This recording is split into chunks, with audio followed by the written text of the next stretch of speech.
اعوذ باللہ من الشیطان الرجیم بسم اللہ الرحمن الرحیم قل ان تخفوا ما فی صدورکم او تبدوه یعلمہ اللہ ویعلم ما فی السماوات وما فی الارض واللہ علی کل شیء قدیر یوم تجد کل نفس ما عملت من خیر محضرا وما عملت من سوء تود لو ان بینها وبینه امدا بعیدا ویحذرکم اللہ نفسا واللہ رؤوف بالعباد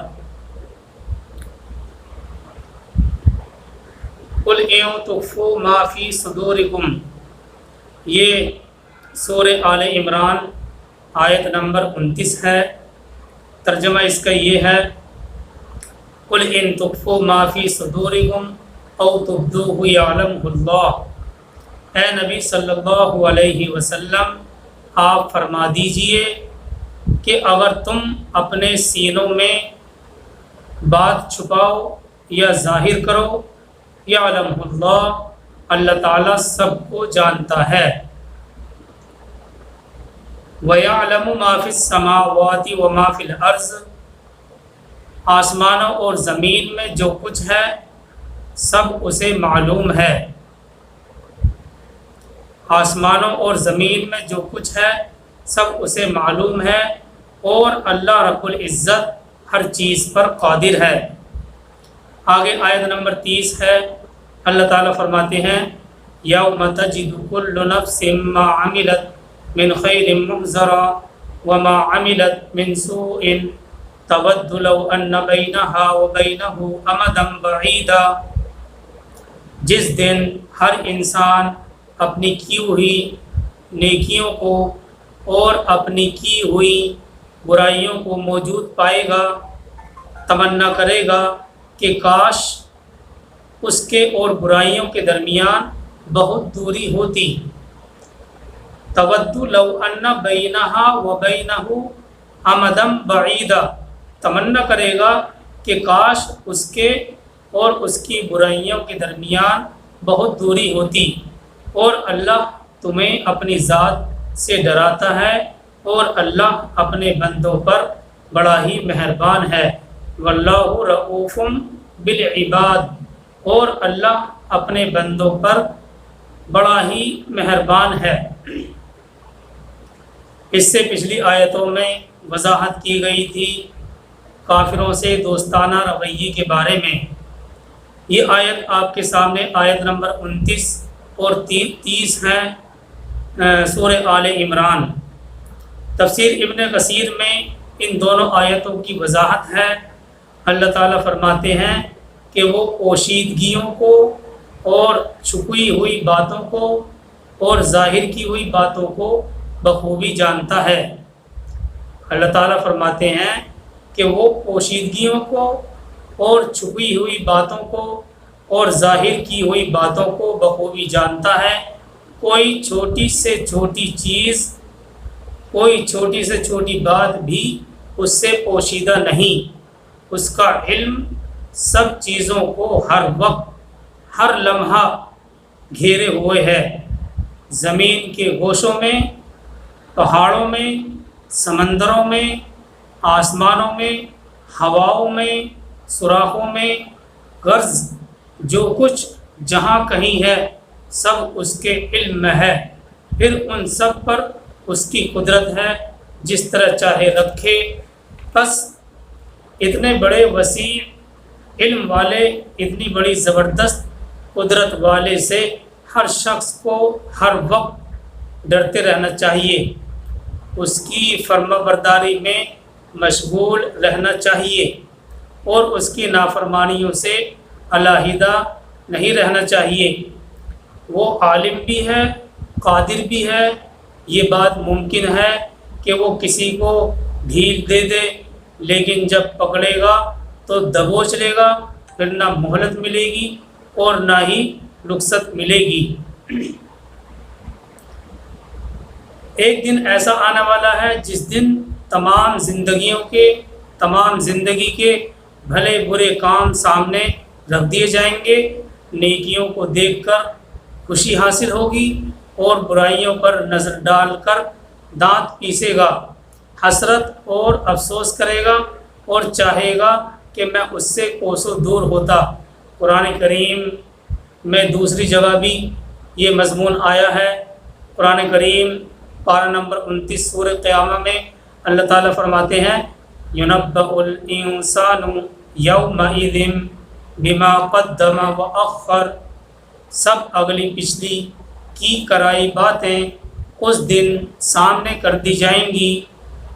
سب یُنَبَّأُ الْإِنسَانُ یَوْمَئِذٍ بِمَا قَدَّمَ وَأَخَّرَ، سب اگلی پچھلی کی کرائی باتیں اس دن پیش کر دی جائیں گی، سامنے کر دی جائیں گی۔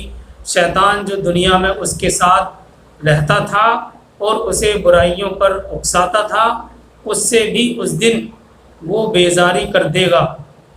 کیا اچھا ہوتا کہ اے شیطان میرے اور تیرے درمیان مشرق اور مغرب کا فاصلہ ہوتا، او تو بڑا ہی برا ساتھی ہے۔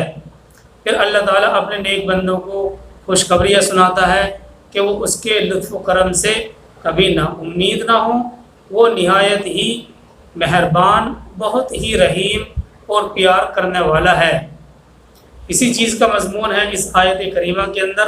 اللہ تعالیٰ فرماتے ہیں یوم تجد کل نفس ما عملت من خیر محضرا وما عملت من سوء تود لو ان بینها وبینه امدا بعیدا ویحذرکم اللہ نفسا واللہ رؤوف بالعباد، جس دن ہر انسان اپنی کی ہوئی نیکیوں کو اور اپنی کی ہوئی برائیوں کو موجود پائے گا، تمنا کرے گا کہ کاش اس کے اور برائیوں کے درمیان بہت دوری ہوتی، اور اللہ تمہیں اپنی ذات سے ڈراتا ہے اور اللہ اپنے بندوں پر بڑا ہی مہربان ہے۔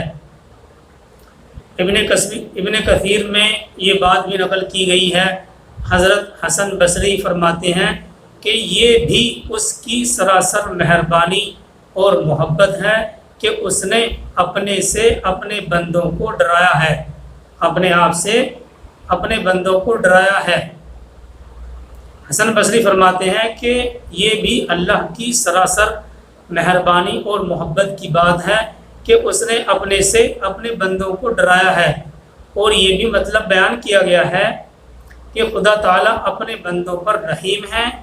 بندوں کو بھی چاہیے کہ صراط مستقیم سے قدم نہ ہٹائیں، دین پاک کو نہ چھوڑیں، سرکار دو عالم صلی اللہ علیہ وسلم کی فرما برداری سے منہ نہ موڑیں۔ واللہ رؤوف بالعباد، اللہ اپنے بندوں کی حق میں بہت شفیق ہیں۔ دیکھیے اس آیت کا جو آخری جملہ ہے واللہ رؤوف بالعباد، ڈاکٹر اسرار احمد صاحب اس جملے کے تحت لکھتے ہیں کہ یہ تنبیہات، وارننگ ہیں اللہ، اور یہ وارننگیں تمہیں بار بار اس لیے دی جا رہی ہیں تاکہ تمہاری آخرت خراب نہ ہو۔ یہ تنبیہات ہیں، اللہ تمہیں بار بار اس لیے دے رہا ہے یہ تنبیہات تاکہ تمہاری آخرت خراب نہ ہو۔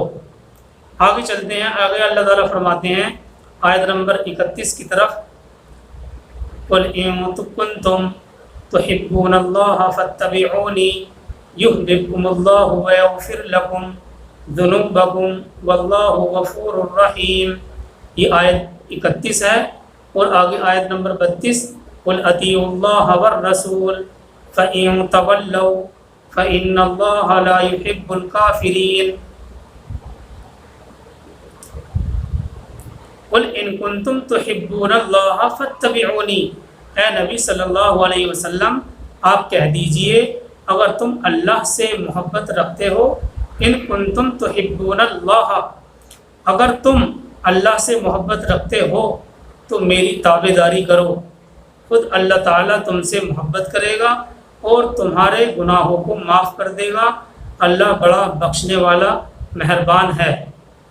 اور آیت نمبر 32 میں قل اطیعوا اللہ والرسول، اس کا ترجمہ یہ ہے اے نبی صلی اللہ علیہ وسلم آپ فرما دیجئے کہ خدا تعالیٰ کی اور رسول کی اطاعت کرو، اور اگر یہ منہ پھیر لیں گے تو اللہ تعالیٰ کافروں کو دوست نہیں رکھتا۔ اگر تم اللہ سے محبت رکھتے ہو تو میری تابعداری کرو، یعنی نبی صلی اللہ علیہ وسلم کی تابعداری کرو، خود اللہ تعالیٰ تم سے محبت کرے گا اور تمہارے گناہوں کو معاف کر دے گا، اللہ بڑا بخشنے والا مہربان ہے۔ اے نبی صلی اللہ علیہ وسلم آپ فرما دیجئے کہ خدا تعالیٰ کی اور رسول کی اطاعت کرو، اور اگر یہ منہ پھیر لیں گے تو اللہ تعالیٰ کافروں کو دوست نہیں رکھتا۔ فإن اللہ لا يحب الکافرین، پس اللہ تعالیٰ کافروں کو دوست نہیں رکھتا۔ ان دونوں آیتوں نے یہ فیصلہ کر دیا ہے، ان دونوں آیتوں نے نازل ہو کر یہ فیصلہ کر دیا ہے کہ جو شخص خدا کی محبت کا دعویٰ کرے اور اس کے اعمال، افعال، عقائد نبی کے فرمان کے مطابق نہ ہوں تو وہ اپنے اس دعوے میں جھوٹا ہے۔ قرآن کریم کی ان دونوں آیتوں نے نازل ہو کر اس فیصلے کو واضح کر دیا ہے کہ جو شخص خدا کی محبت کا دعویٰ کرے اور اس کے اعمال، افعال، عقائد نبی کے فرمان کے مطابق نہ ہوں تو وہ اپنے اس دعوے میں جھوٹا ہے۔ صحیح حدیث میں ہے کہ جو کوئی ایسا عمل کرے جس پر ہمارا حکم نہ ہو وہ مردود ہے۔ اللہ کے نبی صلی اللہ علیہ وسلم فرماتے ہیں کہ جو شخص کوئی ایسا عمل کرے جس پر ہمارا حکم نہ ہو تو وہ مردود ہے، یعنی اللہ کی بارگاہ میں اس کو قبولیت حاصل نہیں ہے۔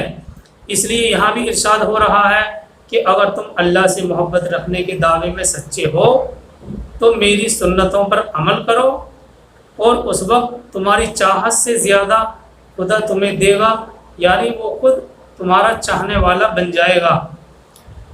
یہی وجہ ہے کہ بعض فقہا اس موقع پر عرض کرتے ہیں کہ تیرا چاہنا کوئی چیز نہیں، تیرا چاہنا کوئی چیز نہیں، لطف تو اس وقت ہے، لطف تو اس وقت ہے کہ خدا تعالیٰ تجھے چاہنے لگے۔ تیرا چاہنا کوئی چیز نہیں، لطف اور کرم تو اس وقت ہے کہ خدا تعالیٰ تجھے چاہنے لگ جائے، اصل اللہ کی چاہت ہے۔ ان دونوں آیتوں سے صاف واضح ہو گیا ہے کہ رسول اللہ صلی اللہ علیہ وسلم کے طریقے کی مخالفت کفر ہے۔ ایسے لوگ خدا کے دوست نہیں ہو سکتے، چاہے وہ کتنے ہی دعوے کر رہے ہوں، لیکن جب تک خدا کے نبی کی اتباع نہیں کریں گے وہ اپنے اس دعوے میں جھوٹے ہیں۔ اور رہی سرکار دو عالم صلی اللہ علیہ وسلم کی ذات، تو سرکار دو عالم صلی اللہ علیہ وسلم کی ذات تو وہ ہے کہ اگر آج انبیاء اور رسول بلکہ بڑے بڑے پیغمبر بھی زندہ ہوتے تو انہیں بھی آپ کی مانے بغیر کوئی چارہ نہیں تھا۔